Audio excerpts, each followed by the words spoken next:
Hey guys, Asher coming at you today in Raid Shadow Legends. Welcome to the video, guys. I'm glad to have you here today. One of my favorite nukers in the game, a nuker, and a little bit more than that actually. It's Konstantin the Dayborn. Let's give a few shout outs here before we jump into today's guide. We have Limbo, Konstantin Guide, or I Riot. Just pulled him. Congratulations, man.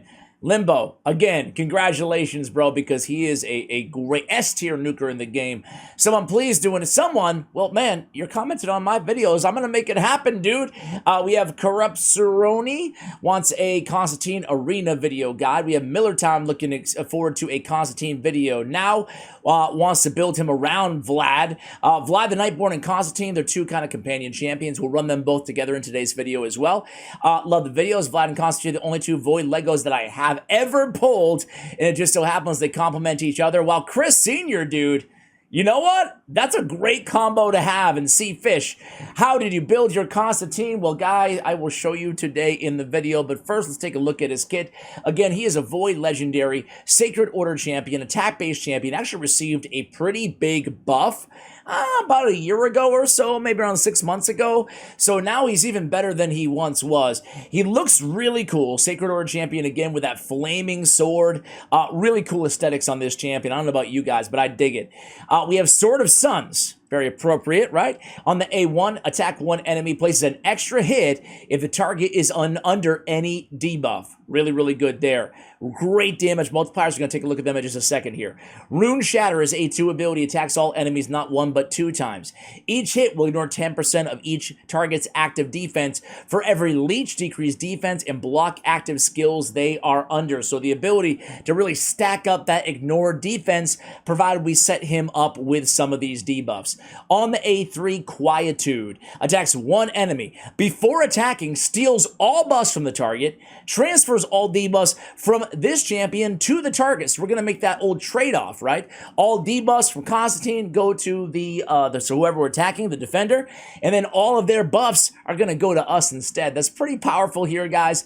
And decrease the cooldown of Quietude skill by 2 turns. It's already on a 3-turn cooldown if the attack kills an enemy. So if you kill somebody with Quietude, you come back in, you Rune Shatter them, come right back in, you already have Quietude up again, right? And then on Exalted, there's a really strong passive as well. Enemies from Undead Horde, Demon Spawn, and Knight's Revenant killed by this champion cannot be revived. It just so happens that Undead Horde and Demon Spawn especially are two of the most popular factions in the game in Arena, Classic Arena, Tag Team Arena, and Live Arena. So you're going to have a lot of value. Think about even Demon Spawn, right? We have, geez, like I feel like half the champions in the game. Morton Macabre, Hefrak, Duchess, there's a lot more, right? There's a lot of demon spawns. Helicath, right? Undead Horde, obviously Siphi and Rhodos and a lot more as well. So a lot of champions that he's killing, they're not going to be able to be revived. Even Knight's Revenant, right? Jirigid the Breaker, right? One of the best nukers out there. Block revival. If Vlad's on the same team, every champion he kills cannot be revived. That's really strong, and we're going to talk a little bit more about this passive when we get to the blessing as well. Some important synergy that you guys need to be aware of. Increase ally attack in arena battles by 30% on that aura. His defense is very high for an attack-based champion, 1178. His HP not so much, around 15k. His attack, I would say average, 1421. His speed, though, is high at 105. Let's take a quick look at his multipliers here, guys. We have a 3.6 on the first hit, a 3.1 if they're hit under a debuff. That is a godlike rating. That is one of the hardest hitting A1s in the game on this champion. On the A2, a 2-time hitter, both attacks of a 2.5. So a 5.0 when you add them both together with some ignore defense potential on an AoE. Very strong A2 ability. And then Quietude, a 6.5 godlike damage rating. Dude, I mean, this guy is an amazing nuker, man. Really, really special. Godlike ratings on the A1, the A2, and the A3 ability. Guys, let's see. Oh, I'm going to run him in Secret Room 12, which is rank 6 Void Attack Champions only. I'm going to run him with Vlad on the same team. But first, let me show you how I have him built here, guys. Let's see. I think I just recently used him in preparation for today's video. Yes, we did. All right, Mr. Konstantin. We have him 5-star awakened right now in this video as well. And of course, we have Soul Reap. Soul Reap is such an incredible, incredible blessing to have, not just on your Arena Nuker, but on your Arena Nuker who has Deny Revival on a passive, which is basically a Nithwi Blood Twin in Konstantin the Dayborn. This ability, this Soul Reap, normally a champion like Foley, for example, it has to be, the enemy has to be killed by their skill in order to block revive on Sealed Fate, okay? Same thing with Peril on Mortem Macabre. But on Konstantin the Dayborn and on a Nithwi Blood Twin, the way that it reads on their passive is enemies killed by this champion. Any enemy killed by this champion, which includes the Grim Reaper from Soul Reap, cannot be revived. So that target threshold of 14% also have a chance of placing True Fear, right? This all will apply to all of his abilities, right? Really strong. And look at the new buff to the 6-star blessing here. 20%, 100% True Fear, speed 15, attack 250, crit damage 13%. Good God. Good God, they really buffed the heck out of those 6-star blessings, did they not, guys? Anyway, how do I have them built? Obviously in Savage gear. Savage or Lethal are going to be the go-to on this champion. Now, I will say, if you want to run him as an unorthodox, like, I don't know, Hydra Nuker or something like that, he can still put out a lot of damage, especially if you stack your team with block active skill is not going to work, but with decreased defense and leech champions, right? So in that case, you know, you could run him in Relentless. Every other use case in the game, I am running this dude in Savage or Lethal sets, okay? Stat priorities are going to be, well, we want to keep him alive, obviously, so enough defense, which is easy to scale on this champion, which is nice, because HP, not so much. So we're able to get 35k and 3,000, respectively, on the HP. HP a little bit low, but the defense is great for a nuker at 3,000. So priorities, 100% crit rate is going to be priority number 1. And then stacking as much attack and crit damage as possible, building enough speed. Accuracy is important for getting the most out of that Quietude ability, but for me, it's a nice to have, but not a mandatory on this champion, because usually, you know, we're just killing everybody. He's a one-man wrecking crew. But of course, if you do want to take advantage of that A3, just put accuracy instead of attack on the banner. Of course, today we have attack on that banner. Crit damage on the amulet and attack, of course, on the ring as well. Obviously, we have crit damage, a typical nuker build here, guys.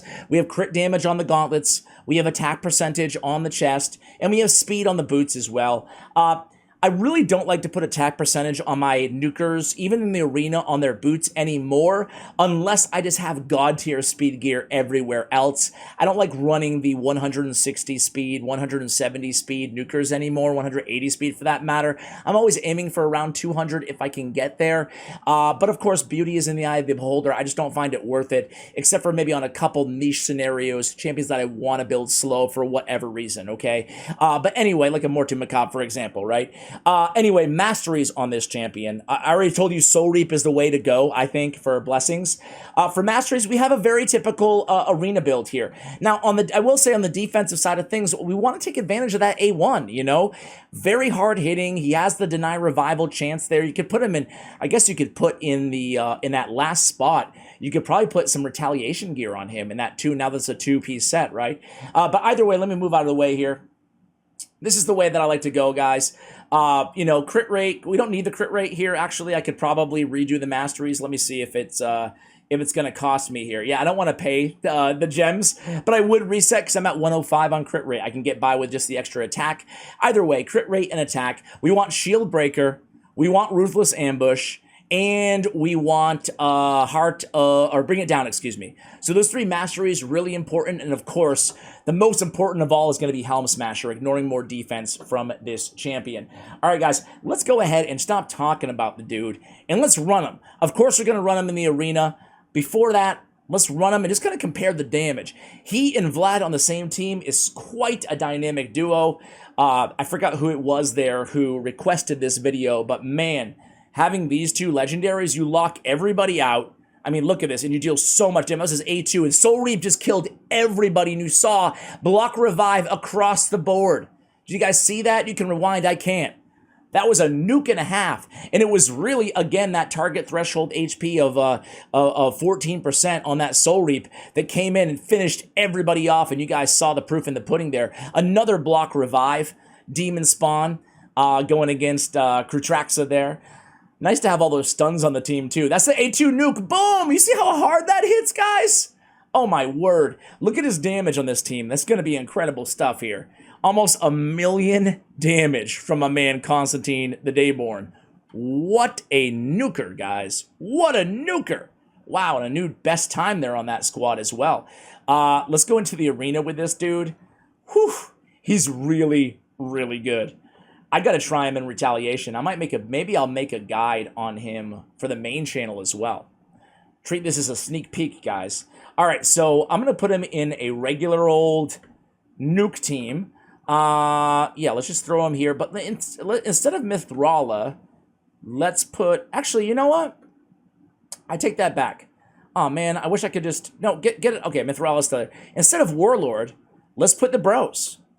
Now, I hope that I have Konstantin faster than, or excuse me, come on, what is going on here? I hope that I have, sorry, we need Vlad to be faster than Konstantin because Vlad is our debuffer, right? So let's just make sure he's, what was it, 205, 240? Perfect, perfect.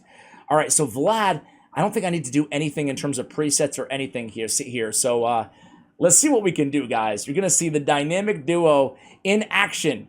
So we're going to come in here, going to place the increase attack on all of our allies with Mithrala. We're going to go ahead and use the Abyssal Gaze.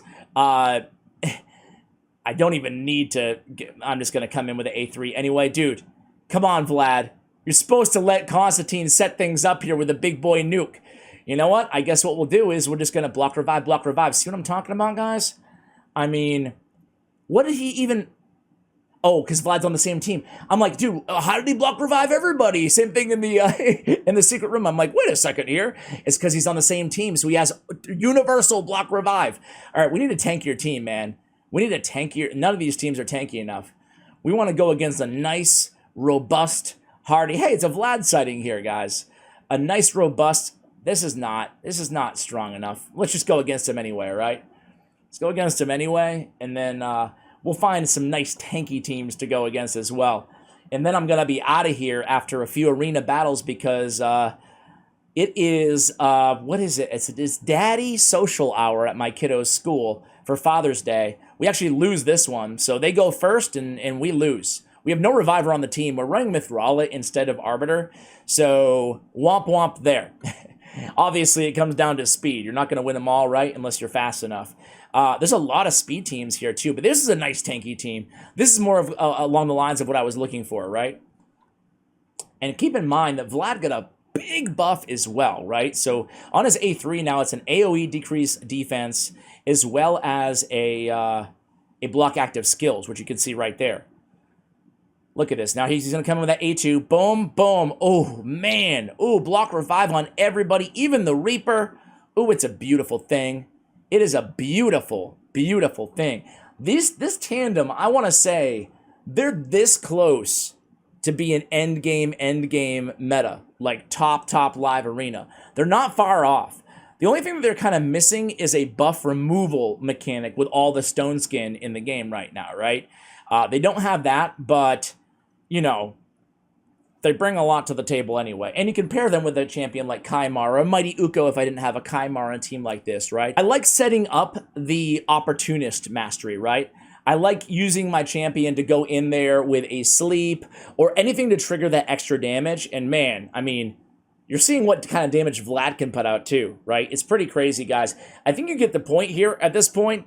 Really beast mode nuker in the game. Certainly the most slept on, I think, nuker out there for the arena inside all of Raid Shadow Legends. Hope you enjoyed this quick guide. There's no lore in this champion, unfortunately. I would like to hear the backstory of Konstantin and Vlad, but maybe someday I will make an updated version. Thank you so much for watching, guys. This guy's a monster, and as always, take care.